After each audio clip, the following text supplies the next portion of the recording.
Good morning student. Class 9 के लिए आज चैप्टर है मेरे बचपन के दिन, जिसकी लेखिका है महादेवी वर्मा। तो पहले हम महादेवी वर्मा के जीवन से जुड़ी बातों को कुछ इस प्रकार समझ लें। महादेवी वर्मा का जन्म 1907 में उत्तर प्रदेश के फर्रुखाबाद शहर में हुआ था। उनकी शिक्षा दीक्षा प्रयाग में हुई। प्रयाग महिला विद्यापीठ में प्राचार्य के पद पर लंबे समय तक कार्य करते हुए उन्होंने लड़कियों की शिक्षा के लिए काफ़ी प्रयत्न किया। महादेवी वर्मा ने अपने जीवन काल में यह बात को समझ रही थी कि अभी समाज में लड़कियों का क्या महत्व है। उस समय की बात उन्होंने सामने रखा जिस समय लड़कियों का जन्म होना शायद समाज में पाप रखा जाता होगा, पाप माना जाता होगा। महादेवी वर्मा छायावाद के प्रमुख कवियों में से एक थी। उन्होंने अपने काव्य संग्रह कविता के साथ सशक्त गद्य की भी रचना की। सिर्फ काव्य की भी रचना नहीं की है, उन्होंने गद्य क्षेत्र में भी अपना नाम काफ़ी रोशन किया है। निर्जा, यामा, दीपशिखा उनकी काव्य संग्रह हैं और अतीत के चलचित्र, स्मृति की रेखाएं, पथ के साथी, श्रृंखला की कड़ियाँ इनकी प्रमुख गद्य रचनाएं हैं। महादेवी वर्मा को साहित्य अकादमी का ज्ञानपीठ पुरस्कार से सम्मानित किया गया है। महादेवी वर्मा की साहित्य साधना के पीछे एक ओर आज़ादी के आंदोलन की प्रेरणा है तो दूसरे ओर भारतीय समाज में स्त्री की जीवन की वास्तविक स्थिति का बोध कराना, क्योंकि उस समय समाज में स्त्रियों की दशा बहुत ही दयनीय थी। उन्होंने अपने गद्य रचना में इस बातों को समाज के सामने रखने से थोड़ा भी नहीं झिझक खाई है। उनकी भाषा शैली बड़ा ही स्पष्ट और सरल है। उन्होंने मेरे बचपन के दिन में लिखा है कि महादेवी जी की जो बचपन था उन दिनों वे अपनी स्मृतियों के सहारे बचपन की याद करते हुए इस कहानियों को सामने रखा है कि जब वह विद्यालय में पढ़ रही थी तो इस अंश में लड़कियों के प्रति सामाजिक क्या रवैये थे, समाज की क्या सोच थी और विद्यालयों की सहपाठियों, छात्रावास के जीवन, स्वतंत्रता आंदोलन के प्रसंग को बहुत ही इन्होंने इस कहानी में सजीव वर्णन किया है, वास्तविकता को सामने रखी है। उन्होंने लिखा है कि बचपन की स्मृतियाँ में एक विचित्र सा आकर्षण होता है। मनुष्य का जो वास्तविक स्थिति होता है बचपन और उसकी स्मृति जो होती है उसमें कोई खास तरह के आकर्षण होते हैं। कभी कभी लगता है जैसे सपने में सब देखा होगा, परिस्थितियाँ बहुत बदल जाती हैं। कुछ हमारे जीवन में ऐसा होता है कि जिस बातों की हम कल्पना करते हैं वह हमारे सामने आ जाता है। अपने परिवार में कई पीढ़ियों के बाद लड़की के रूप में मैं उत्पन्न हुई थी। परिवार में प्रायः 200 वर्षों तक कोई लड़की नहीं सुना। उसके पहले लड़कियों को पैदा होते ही परमधाम भेज दिए जाते थे। फिर मेरे बाबा ने बहुत दुर्गा पूजा की। हमारी कुल देवी दुर्गा थी। मैं उत्पन्न हुई और मेरी बड़ी खातिर हुई और मुझे वह सब सहना नहीं पड़ा जो अन्य लड़कियों को सहना पड़ता है। परिवार में बाबा फारसी और उर्दू जानते थे। पिता ने अंग्रेजी पढ़ी थी। हिंदी का कोई वातावरण नहीं था।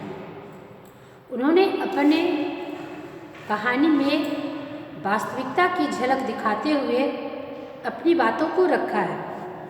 मेरी माता जबलपुर से आई तब वे अपने साथ हिंदी लाई। वे पूजा पाठ भी बहुत करती थी। पहले उन्होंने मुझको पंचतंत्र पढ़ना सिखाया। पंचतंत्र एक कहानी विष्णु शर्मा द्वारा लिखी गई है। उसमें अन्य तरह की कहानियाँ लिखी होती है। बाबा कहते हैं इसको हम विदुषी बनाएंगे।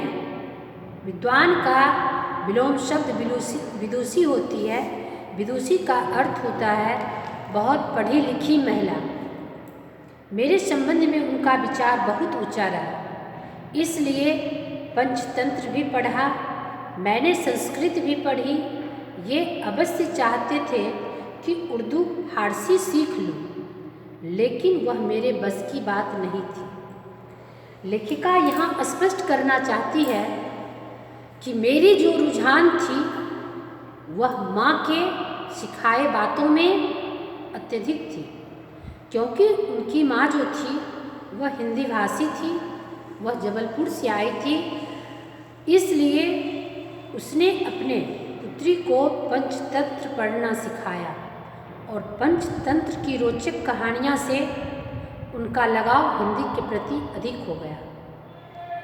लाख चाहने के बाद भी उर्दू और फारसी में उनका मन नहीं लगा।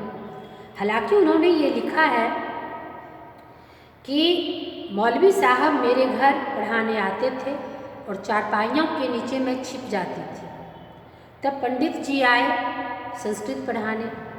माँ थोड़ी संस्कृत जानती थी, क्योंकि गीता में उनकी विशेष रुचि थी और पूजा पाठ के समय मैं भी वहाँ बैठा करती थी, इसलिए मुझे थोड़ा बहुत संस्कृत से भी लगाव हो गया। इसके उपरांत मिशन स्कूल में मुझे रख दिया गया। मिशन स्कूल में वातावरण दूसरा था, प्रार्थना दूसरी होती थी। मेरा मन वहाँ नहीं लगा। वहाँ जाना मैंने बंद कर दिया। सब लोग जब वहाँ जाने के लिए मुझे परेशान करते थे, तब मैं रोना धोना शुरू कर दी और उन्होंने मुझको कस्टबेट गर्ल्स कॉलेज में भेजा।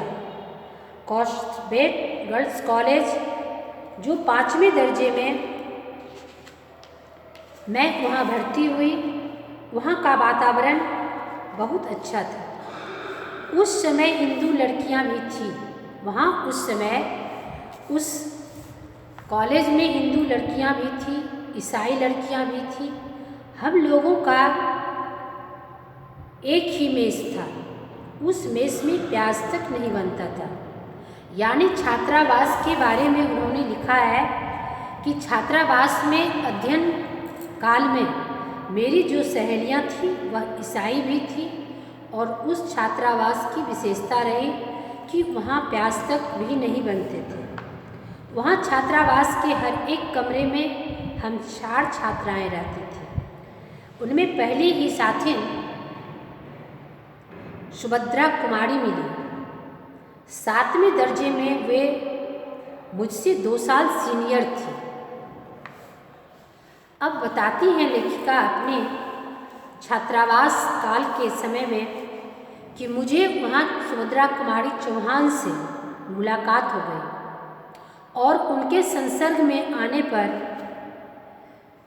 हालांकि वो मुझसे सीनियर थी, फिर भी वो जो कविता लिखती थी और मैं भी बचपन से तुक मिलाते आई थी। बचपन में माँ लिखती थी, पद भी गाती थी। मीरा के पद विशेष रूप से गाती थी। मीरा कृष्ण की अनन्य भक्त थी, ऐसा आप लोग जानते ही होंगे। और उस पद की जो रचना थी वह ब्रजभाषा में थी। हालांकि हिंदी भाषी लोग जो हैं वह ब्रजभाषा और अवधी भाषा को बहुत आसानी से समझ लेते हैं, इसलिए मीरा के पद जब उनकी माँ गाती थी तो वह भी उस बातों को अच्छी तरह से समझती थी। सवेरे जागिए कृपा निधान पंछीवन बोले, यही सुना जाता था। उस समय के जो लोग हुआ करते थे वह अपनी दिनचर्या की शुरुआत अपने आचरण को सुधारने के लिए ईश्वर भक्ति से जुड़ी बातों को रखकर शुरुआत करते थे। कहानी के इस भाग में मेरे बचपन के दिन में लेखिका के जीवन से आप यहाँ तक परिचित हो चुके हैं, उनके अध्ययन काल से यहाँ तक की बात समझ लिए हैं। धन्यवाद।